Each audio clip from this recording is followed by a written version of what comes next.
शिवपुराण अनुसारे माँ तारांकु भगवान शिवंकर माता बोली कुहाଯାଇଛି। थरे ऋषि दुर्वासांक अभिशाप्रे समस्त देवतांक शक्ति चलीगला।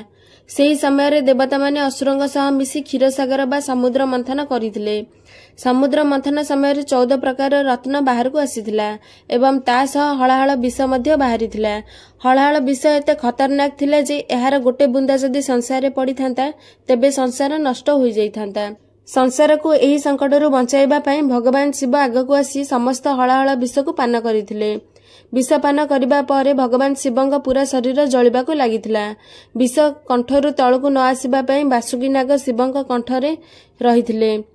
तथापि भगवान शिवंकर कंठ नील पड़ी जाइथिला एवं जळिबाकू लागिथिला। कष्ट एवं जंत्रणारे भगवान शिव आदिशक्ति को डाकिथिले।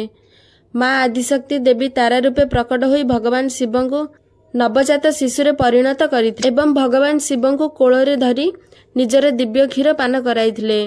क्षीर पान हेतु भगवान शिवंक शरीर शीतल होइथिला।